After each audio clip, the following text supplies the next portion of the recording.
Hai guys, hobi baru saya selama pandemi adalah bercocok tanam, di mana kegiatan ini saya lakukan di belakang rumah.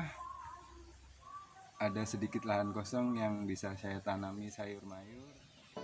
Ini saya mau mindahin, kemarin sudah menyemai bibit lombok, saya pindahin ke pot supaya nanti kita bisa memanfaatkan rumput-rumput tanaman yang